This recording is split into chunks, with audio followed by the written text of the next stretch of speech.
اور اس طرح سے امام سجاد علیہ الصلوۃ والسلام نے تمام کے تمام مقامات پر بڑے صبر کے ساتھ مقابلہ کیا تمام کے تمام حالات کا، تمام کٹھن مراحل کا. معمولی چیز نہیں ہے یہ. اور یہ امتحان ہے بہت بڑا کہ بابا کا سر نوک نظر پہ کبھی تلاوت قرآن کرے، علی اکبر جیسے بھائی کا سر نوک نیزہ پر دکھے، ابو الفضل عباس جیسے چچا کا سر نوک نیزہ پر دکھے. بڑا کٹھن مرحلہ ہے امام سجاد کے ساتھ، لیکن اس کے باوجود صبر کیا اور مسلسل ہر مقام پر خطبہ دیتے ہوئے امام سجاد آگے بڑھے.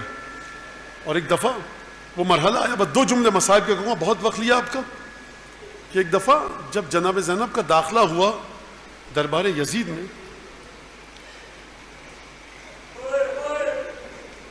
میں اس سے نبی کریم کو دیکھا کسی نے مدینے میں کہ آپ امام حسین کے دندان مبارک کا بوسہ لے رہے ہیں. اچھا، کبھی ہونٹوں کا بوسہ لے رہے ہیں، کبھی گلے کا بوسہ لیا، کبھی پیشانی کا بوسہ لیا.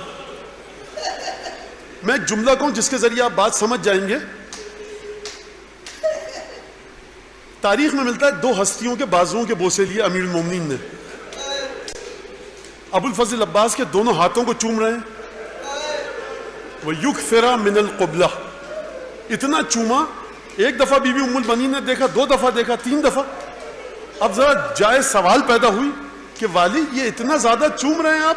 بڑی خوش بھی ہوئی کہ امیر المومنین عباس کے ہاتھوں کو چوم رہے ہیں. بیٹا ہے، ماں کو بھی محبت ہے، لیکن والی مولا یا امیر المومنین چومنے کا سبب اپنے الفاظ میں بیان کروں مولا کے الفاظ کو کہ ام المؤمنین ہوگا یہ کہ میرے بیٹے کی نصرت میں تمہارے بیٹے کے دونوں بازو قلم ہو جائیں گے، ہاتھ قلم ہو جائیں گے. بی بی ام المؤمنین نے گریہ کیا. دوسرا واقعہ ملتا ہے جناب زینب کے شانوں کا بوسہ دیا. یہ دونوں باتیں ہم کو سمجھ میں آ گئیں جب ابو الفضل عباس کے دست مبارک قلم ہوئے اور شہزادی رسن بستہ درباروں میں گئیں. لیکن رسول خدا نے جو پیشانی کا بوسہ لیا نا، گلے کا، لبوں کا اور دانتوں کا، یہ سمجھ میں نہیں آیا. کب سمجھ میں آیا؟ جب ملعون نے اسرا عاشور پیشانی مبارک پر پتھر مارا.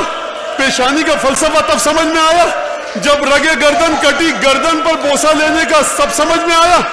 جب ہونٹ سوکھے رہے، ہونٹوں پر بوسہ لینا تب سمجھ میں آیا. عزیزو، اسرا عاشور گزری، قافلہ کربلا سے کوفہ، کوفے سے شام گیا. اہل بیت کے چاہنے والوں کے ذہن میں دندان مبارک کا بوسہ لینے کا فلسفہ سمجھ میں نہیں آیا. یہ فلسفہ کب سمجھ میں آیا؟ جب ملعون کے قدموں پر سید الشہداء کا سر اور یہ ملعون خبیث چھڑی سے دندان مبارک کے جسارت کر رہا تھا. ایک دفعہ صحابی نے کہا، ابو برزہ اسلمی نے، اے یزید یہ کیا کر رہا ہے؟